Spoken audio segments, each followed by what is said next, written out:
They are pulling the Western countries right down to the bottom. There's no doubt about it. And the US just has to finish off paying taxes, sending drones across the world to bomb folk and making missiles and so on, and supplying the military and the taxes that go with it all. They're just going to finish off a few countries across the world, and that's the last job they got left for them. There's no work to go home to. And that they're pulling the plug from underneath them, the rug from under their feet as they do it all. I've said this was their technique for years. Why? Because it's been done before in history in other countries. Now, I'll go to the calls now, and there's Derek from Pennsylvania. Are you there, Derek? Hi there. Can you hear me? I can, Surprise, Alan. It's actually Clarence. I'm a friend of Derek's. Yep. And I first of all wanted to say I saw Order of Chaos. It was an incredible movie. It's, very vulgar, very new agey, in that or new age morality rather. But it's an incredibly good movie, and I just wanted to say that. And if anyone wants to check it out, they really should. But it's not something they should give to their kids, because that's right. I'm sure you could say that. Actually, their children now probably have seen worse at school. Yeah, right. I'm not kidding you. Yeah. I can relate. I also wanted to say, you're talking about, in the beginning of the show, you talk about how you need a little extra change. Mm-hmm. So if people could, people who have more, I personally am broke. I've been thinking about sending you a few quarters, at the end of the month, in my bank account, but anyone who has more, they could really help out, and it would be helping me and all the others who are listening as well. Maybe if someone wants to send you a question over the web, maybe send you a couple quarters or something. Mm-hmm. Yep. You could talk about it for a little while. Yeah, that's right. That was just on my mind. And I wanted to ask you a few questions after the introduction. Stanley Kubrick, I'm sure you have opinions on him. Oh, yeah. I actually saw Full Metal Jacket recently. Again, I'd seen it when I was younger, but I never saw it with a discerning glance. And he actually hails Satan in that movie. Have you heard of that? Like, full on. What did you say? I'm sorry. What did you say there? Oh, he hails Satan in the movie. In one of the backdrops, one of the Vietnamese sayings in the back. Have you heard of that? That's right. Yeah. Yeah, I was blown away, and there's just so much you could talk about on that issue. The whole concept of the soldiers. It seems like they're going through a satanic, like a metaphor almost of the elite's religion, in that they're the destruction of your conscience into a psychopath. And it kind of, they also, take snipes at the dumb soldiers, how they, born to kill. And one of them actually says, "Has I am become God?" The character named Animal Mother. Yep. Yes, I am. That was Oppenheimer actually, but I see it kind of like a little snide joke. Oh, and, yeah. Well, I'll just I'll say one more thing. Maybe two more things quickly. Firstly, about women in Stanley Kubrick's films, it seems to be like a philosophy of the elite that they hate women, and in every single film of his, it's extremely vulgar. And I honestly wouldn't even recommend people watching them, except unless you're the noble sort who can endure the pornography and etc. Eyes Wide Shut, etc. Yep. And this is way off topic, and maybe you can talk a little about it in the show. I've noticed pictures on them, historical, I guess, Renaissance period pictures.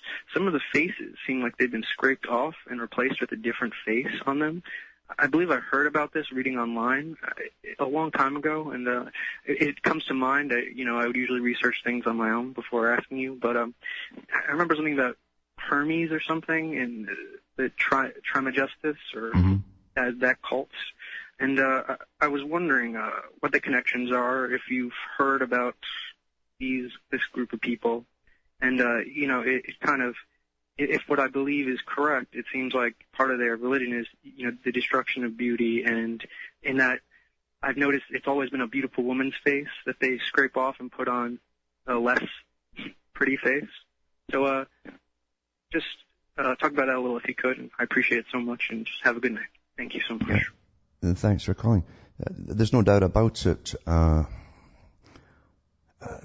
I could go on actually so much about even just the movies and the things you don't see in the movie unless you use special filters and so on, and the symbols that will actually appear on people's faces. One of them is Indiana Jones, and of course the actors are totally unaware. This is always done in the studios, but you'll see lots of phallic symbols in the shadows of the neck and the face and so on.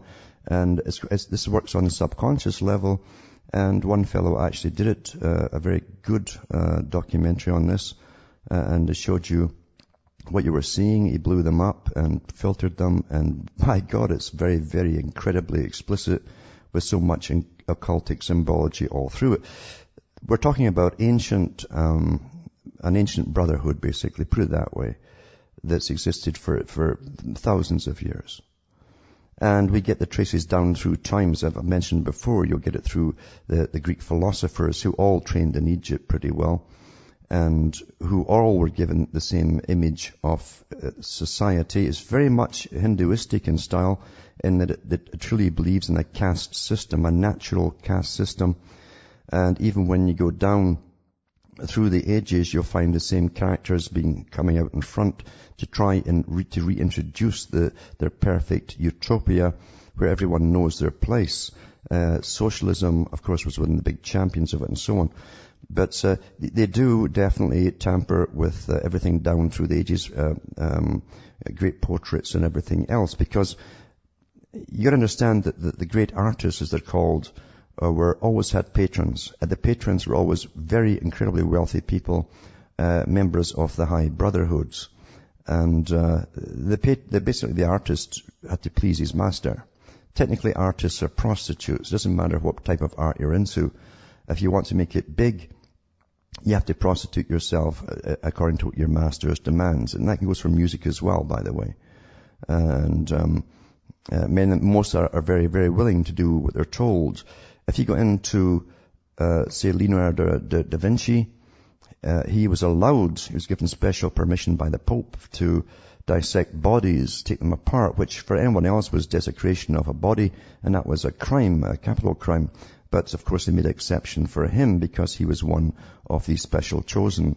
And that's why he was also privy to a lot of even more further ancient history to do with science than he let on about, of course, but it came out in his drawings and stuff. So you're looking at a very occultic system down through the ages. Symbols, everything's a symbol to them. There's a whole language of symbology. And that's why members of the groups, regardless of what country they came from, could always understand the same language by reading the symbology on walls and the steles and that kind of stuff. So it's still used today. It's all around you. It's everywhere you look, actually. It's in all parliaments. It's in the U.S. Congress, and you'll see the fasci and all the rest of it. There's nothing there by chance. Very, very, very ancient. The Roman Curia at one time had the fasci, the Roman church that is, where they walked holding the fasci, the bundle of rods around the axe. And there's about 6 of them in a procession around the Pope at one time.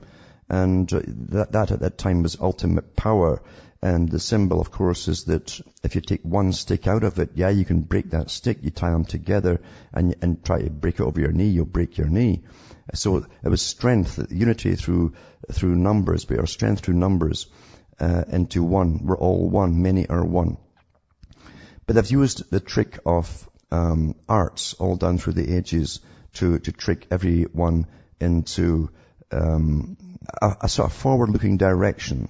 When you look into the different levels of art too, and the time periods they give you them, and they name them for you, Baroque and Rococo and so on, they're actually giving you systems that are shaping mankind, because you're altered mentally by the system in which you live, in the generation in which you live. This hasn't stopped to the present time, by the way.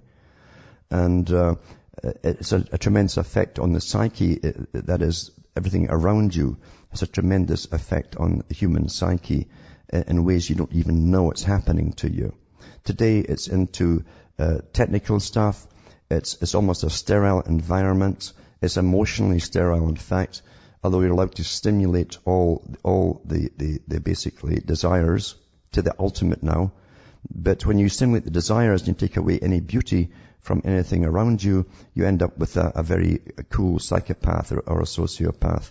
And you're also ready for destruction. People fight and die for things they love and can relate to. The land, even the building types around them that ordinary people live in, that's what they fight and die for. When you take all that away and you put them in a concrete jungle of squares and no beauty whatsoever, and you give them electronics and that becomes their focal point for all their attention, then you're literally taking away the human part of the human being.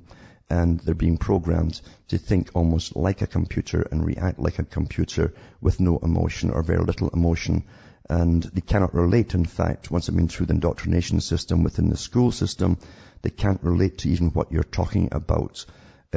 You are now the barbarian. You're the old man in Brave New World, where the created humans, the so-called advanced ones, tolerated the barbarian and thought he was rather quaint with his ideas of having a partner and a mate for life and having children, where they've been taught, of course, they could have a different partner every night. In fact, it was mandatory. You couldn't sleep with the same partner twice in a week, which again was tried in the Oneida community in New York in the 1800s, by the way.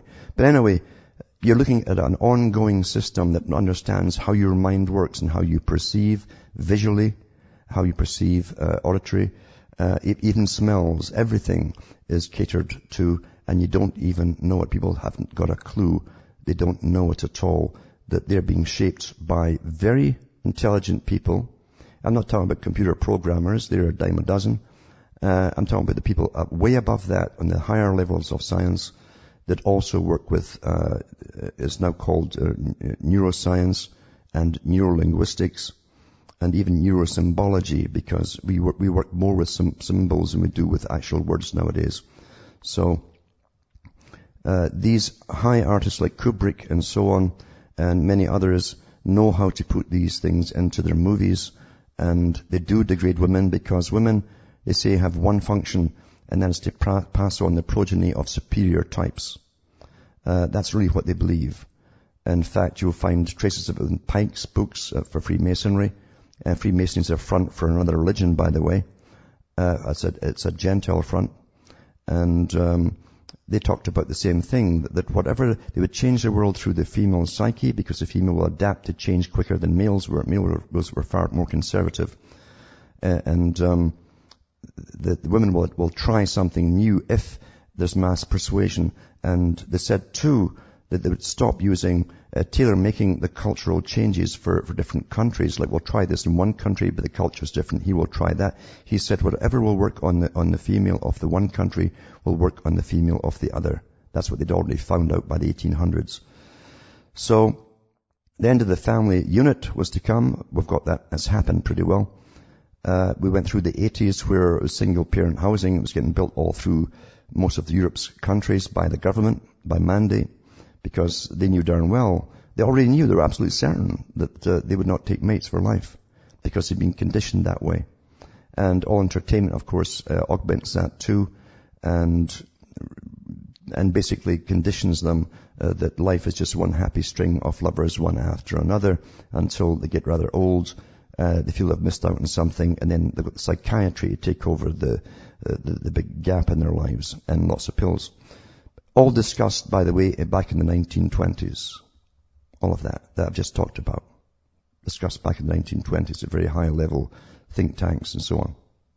So we've gone through it all, generation after generation, until we live in a generation of total degradation.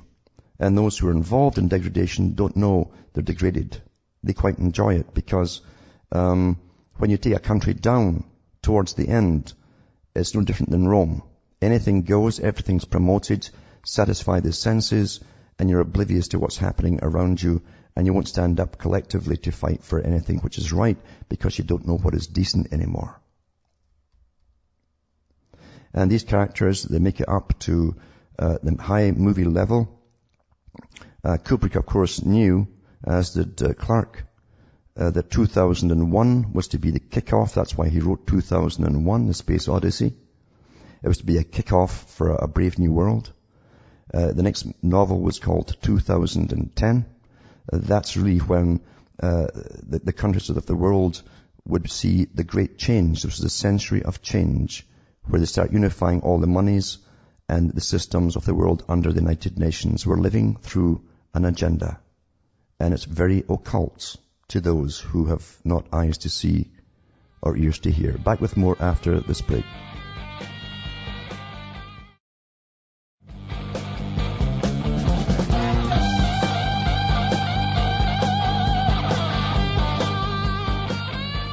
Hi folks, we're back cutting through the matrix, and I'll have to dig up that link if I can find it, where the guy shows you all the different shadows in various movies. And these are obviously put in after when they make the movie, and the actors are oblivious of it all, and you wonder why that little shadow is there. It seems out of place until you blow it up and look at what you're looking at. And it's very, very clear what you're looking at. Incredible sexual symbology everywhere, even in shadows on people's faces. But we'll go to Bob from Texas now, if Bob's there. Alan, how are you? Not too bad. Pretty good. Still waiting for the literature, but hey, I think we're still on the same page, so I've been doing a lot of reading. Anyhow, you're talking about all this symbology and so forth.